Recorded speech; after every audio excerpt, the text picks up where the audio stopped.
कहानी की शुरुआत क्रिसमस फेस्टिवल से होती है, जहां हम डेविड नाम के एक आदमी को देखते हैं। वह अपनी पत्नी जूलिया के साथ अपनी बहन के घर क्रिसमस मनाने आया हुआ था।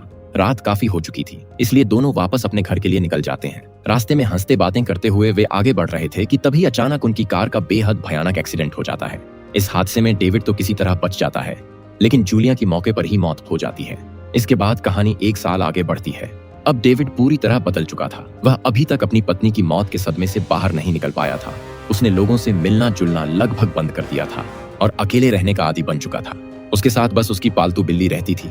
एक दिन नीचे आकर वह टीवी पर न्यूज देखता है, जहां बताया जा रहा था कि पूरे देश में एक रहस्यमयी वायरस तेजी से फैल रहा है। इस वायरस से संक्रमित लोग धीरे धीरे खूंखार ज़ॉम्बी में बदलते जा रहे थे। हालत इतने खराब हो चुके थे कि सरकार बार बार लोगों से अपने घरों में सुरक्षित रहने की अपील कर रही थी। लेकिन इन खबरों का डेविड पर ज्यादा असर नहीं पड़ता। कुछ देर बाद वह समुद्र किनारे पहुंचता है। असल में उसकी पत्नी जूलिया ने पिछले साल एक बोट खरीदी थी और अब डेविड उसे बेचने आया था। बोट बेचने के बाद वह वापस घर के लिए निकल जाता है।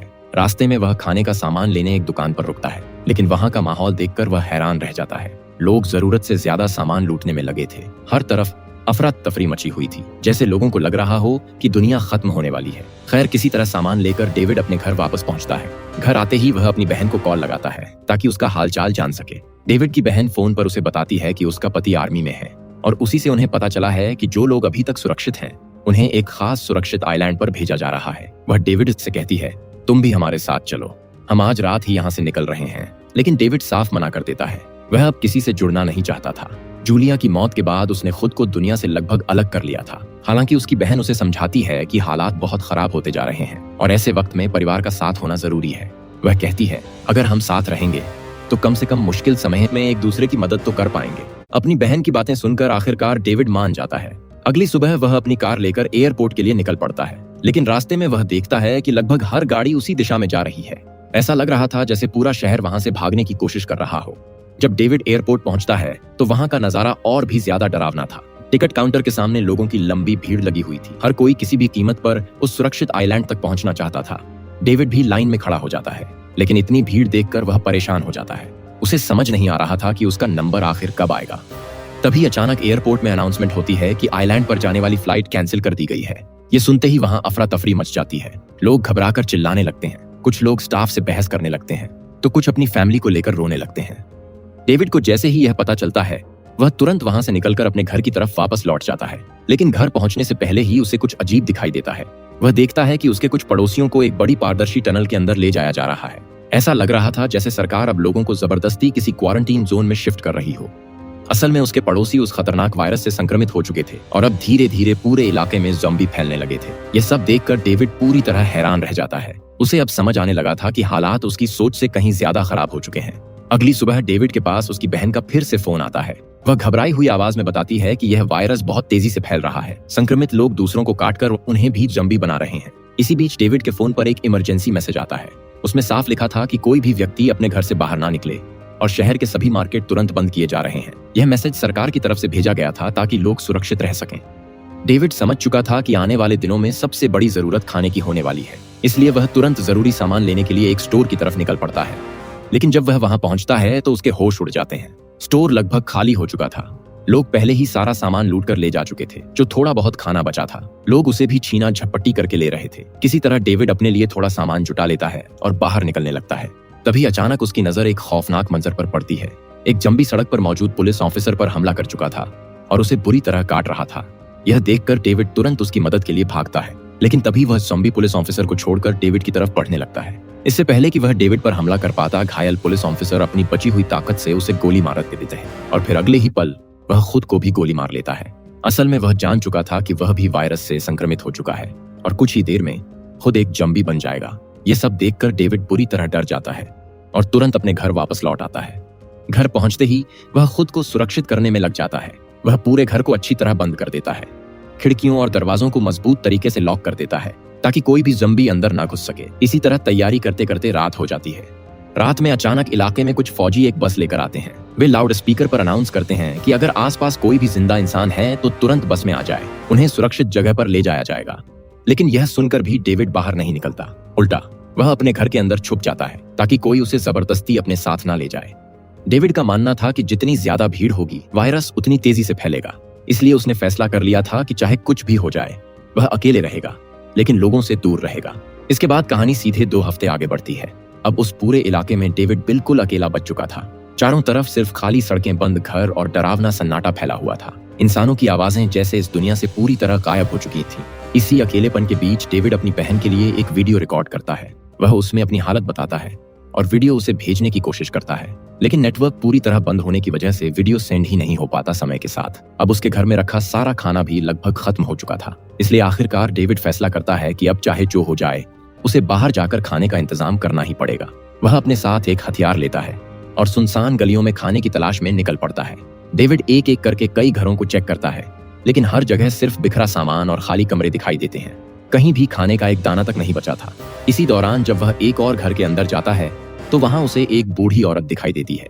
वह चल फिर नहीं सकती थी क्योंकि उसके दोनों पैर पैरालाइज थे। डेविड उस घर में भी खाने का सामान ढूंढने की कोशिश करता है, लेकिन वहां उसे कुछ खास नहीं मिलता।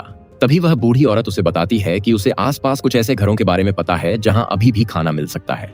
यह सुनकर डेविड तुरंत उन जगहों की तरफ निकल जाता है। रास्ते में उसे एक बाइक दिखाई देती है। बाइक मिलने के बाद उसका काम पहले से काफी आसान हो जाता है, क्योंकि अब उसे हर जगह पैदल नहीं जाना पड़ता। काफी देर तक तलाश करने के बाद आखिरकार उसे एक घर में बहुत सारा खाने का सामान मिल जाता है। इतने दिनों बाद इतना खाना देखकर डेविड के चेहरे पर खुशी साफ दिखाई देने लगती है। वह सारा सामान लेकर वापस उस बूढ़ी औरत के घर पहुंचता है।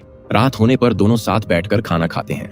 लंबे समय बाद डेविड को ऐसा महसूस होता है जैसे इस वीरान दुनिया में अभी भी इंसानियत जिंदा है। खाना खाने के बाद वह वापस अपने घर लौट आता है और एक बार फिर अपनी बहन के लिए वीडियो रिकॉर्ड करता है, ताकि जैसे ही नेटवर्क वापस आए वह वीडियो उसकी बहन तक पहुंच जाए। इसके बाद थकान की वजह से डेविड को नींद आ जाती है और वह अपने घर में सो जाता है।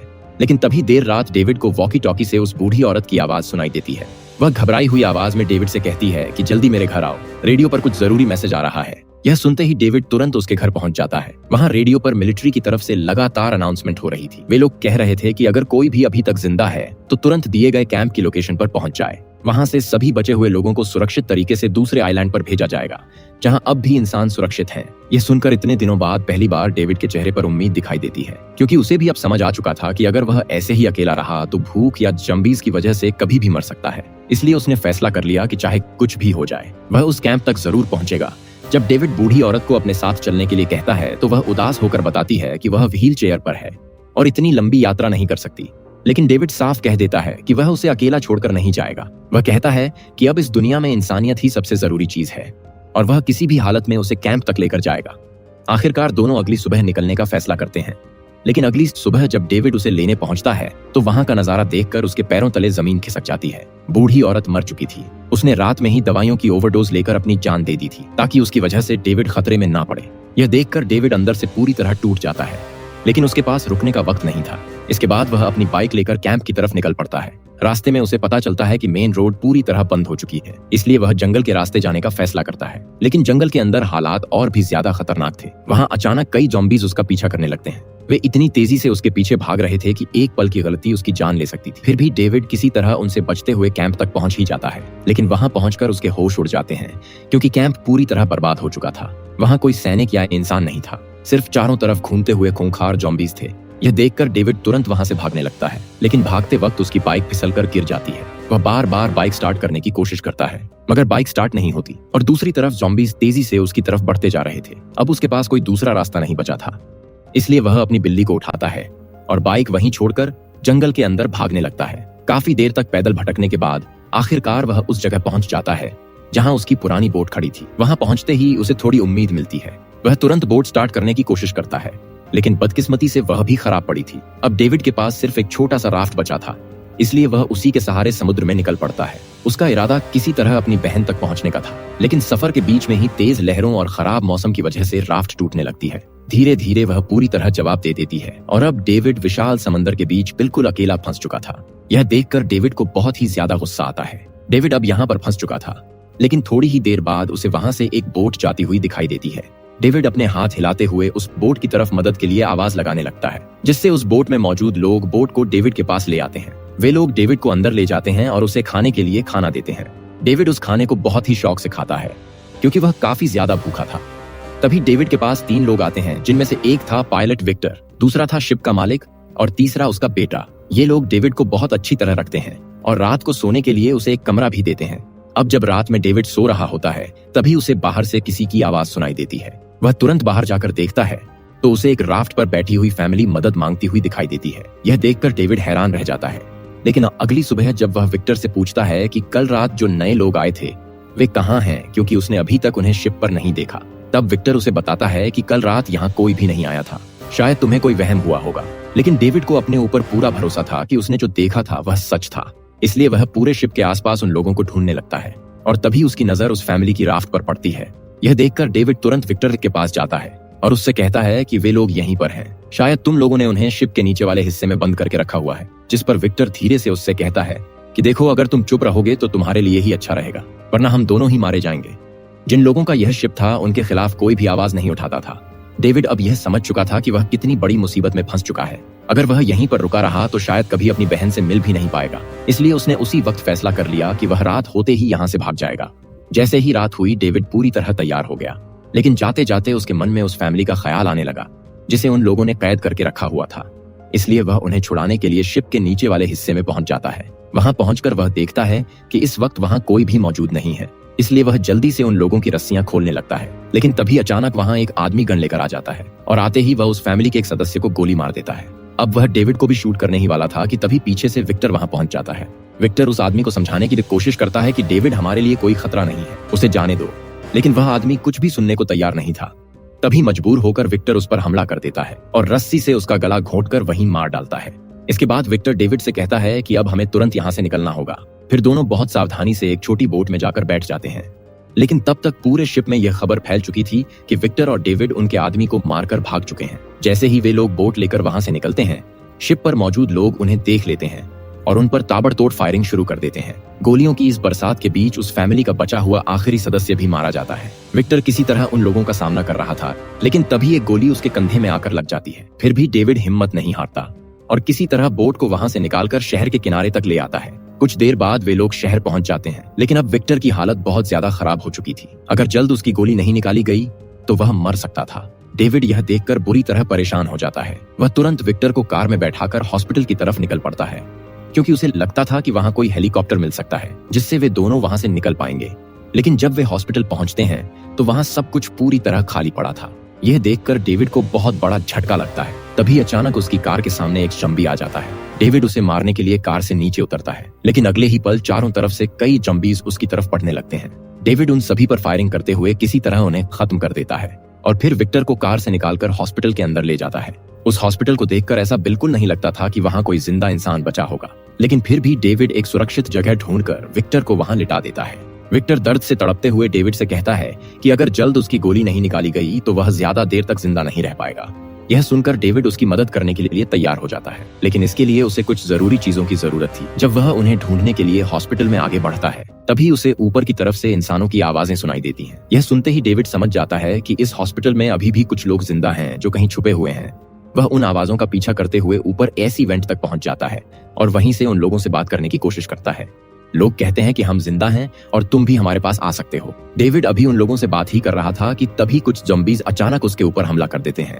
डेविड उनसे लड़ता हुआ किसी तरह वापस विक्टर के पास पहुंचता है, लेकिन वहां पहुंचकर उसके होश उड़ जाते हैं, क्योंकि जहां उसने विक्टर को छोड़ा था वहां अब वह मौजूद ही नहीं था। तभी पास से उसे एक नर्स की आवाज सुनाई देती है। डेविड तुरंत उसकी तरफ भागता है और समय रहते बच जाता है।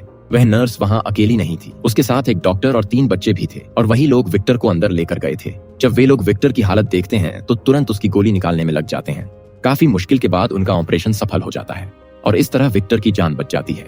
डेविड राहत की सांस लेते हुए उस नर्स का शुक्रिया अदा करता है। फिर नर्स उससे पूछती है कि आखिर वह इस खतरनाक जगह पर क्यों आया है जबकि हर तरफ ज़ॉम्बीज फैले हुए हैं। तब डेविड उन्हें बताता है कि उसे पता चला था कि इस हॉस्पिटल में एक हेलीकॉप्टर मौजूद है, लेकिन यहाँ आके नपाक्यासने के बाद उसे कुछ भी नहीं मिला।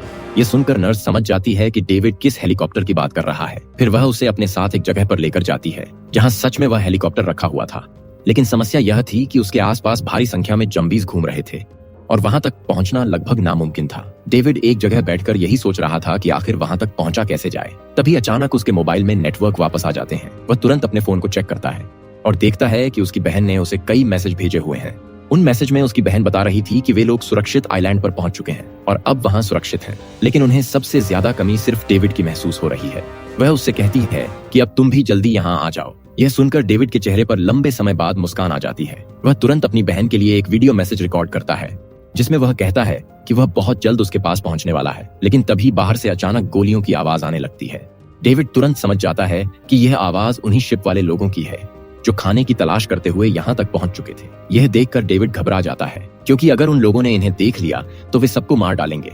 इसलिए वह तुरंत बाकी सभी लोगों के पास जाकर कहता है कि हमें जल्द से जल्द यहाँ से निकलना होगा और किसी भी कीमत पर उन लोगों से पहले हेलीकॉप्टर तक पहुंचना होगा। इसके बाद सभी लोग वहां से तेजी से निकल पड़ते हैं, लेकिन रास्ते में अचानक एक ज़ॉम्बी उन पर हमला कर देता है और उस हमले में डॉक्टर को काट लेता है। डॉक्टर समझ चुकी थी कि अब वह संक्रमित हो चुकी है, इसलिए वह रुककर कहती है कि अब उसका उनके साथ जाने का कोई फायदा नहीं है और बाकी सभी को तुरंत वहां से निकल जाने के लिए कहती है। भारी मन से सभी लोग आगे बढ़ जाते हैं। काफी आगे जाने के बाद वे उस जगह पहुंचते हैं जहां से हेलीकॉप्टर कुछ ही दूरी पर था, लेकिन बीच में फैले हुए ज़ॉम्बीज़ उनके रास्ते की सबसे बड़ी रुकावट थे। तभी डेविड की नजर वहां पड़े कुछ बैरिकेड्स पर जाती है और उसके दिमाग में एक आइडिया आता है। वह सभी से कहता है कि अगर वे उन बैरिकेड्स को अपने चारों तरफ लगाकर धीरे धीरे आगे बढ़ें तो ज़ॉम्बीज़ सीधे उन तक नहीं पहुंच पाएंगे। इसके बाद सभी लोग बैरिकेड्स को शील्ड की तरह इस्तेमाल करते हुए धीरे धीरे हेलीकॉप्टर की तरफ बढ़ने लगते हैं। लेकिन तभी ज़ॉम्बीज़ को उनके बारे में पता चल जाता है और भारी संख्या में वे सभी उन पर टूट पड़ते हैं। हालात बेहद खतरनाक हो चुके थे, लेकिन फिर भी डेविड पूरी ताकत से उनका मुकाबला करता है। वह सबसे पहले बच्चों को बचाते हुए हेलीकॉप्टर तक पहुंचाता है। फिर विक्टर भी केज वाले गेट को बंद करके ज़ॉम्बीज़ को दूसरी तरफ रोक देता है और खुद भी हेलीकॉप्टर में आकर बैठ जाता है। अब बस हेलीकॉप्टर स्टार्ट होना बाकी था, लेकिन जब विक्टर उसे स्टार्ट करने की कोशिश करता है तो वह चालू ही नहीं होता। दूसरी तरफ ज़ॉम्बीज़ भी अब केज गेट को तोड़कर अंदर आने लगे थे। यह देखकर डेविड तुरंत हेलीकॉप्टर से नीचे उतर जाता है और अकेले ही उन सभी ज़ॉम्बीज़ का सामना करने लगता है। तभी अचानक हेलीकॉप्टर स्टार्ट हो जाता है, लेकिन इससे पहले कि वे लोग उड़ पाते शिप वाले आदमी अपनी गन लेकर वहां पहुंच जाते हैं और सभी को गन पॉइंट पर ले लेते हैं। डेविड अच्छी तरह जानता था कि ये लोग किसी को जिंदा नहीं छोड़ेंगे, इसलिए वह तुरंत अपना दिमाग लगाता है और केज वाला गेट खोल देता है। अगले ही पल भारी संख्या में ज़ॉम्बीज़ अंदर घुस आते हैं और उन आदमियों पर हमला कर देते हैं। इसी मौके का फायदा उठाकर विक्टर हेलीकॉप्टर उड़ा देता है और नीचे लड़ रहे डेविड को भी ऊपर खींच लिया जाता है। इस तरह किसी तरह सभी की जान बच जाती है। हेलीकॉप्टर के अंदर बैठे सभी लोग राहत की सांस लेते हैं और डेविड भी यह सोचकर खुश था कि अब वह जल्द ही अपनी बहन से मिलने वाला है। लेकिन तभी अचानक उसकी बहन का कॉल आता है। कांपती हुई आवाज में वह डेविड से कहती है कि तुम यहाँ मत आना, यहाँ भी ज़ॉम्बीज़ पहुंच चुके हैं, तुम कहीं और चले जाओ और अगर हो सके तो खुद को किसी सुरक्षित जगह पर छुपा लो, क्योंकि शायद अब मेरा बच पाना भी मुश्किल है। और बस दोस्तों, इसी खौफनाक और इमोशनल सीन के साथ ये मूवी यहीं पर खत्म हो जाती है। और अगर आप हमारे चैनल पर नए हो तो प्लीज चैनल को सब्सक्राइब कराकर बेल नोटिफिकेशन को ऑल पर सेलेक्ट कर देना ताकि अगली वीडियो की नोटिफिकेशन आपके पास सबसे पहले आ सके।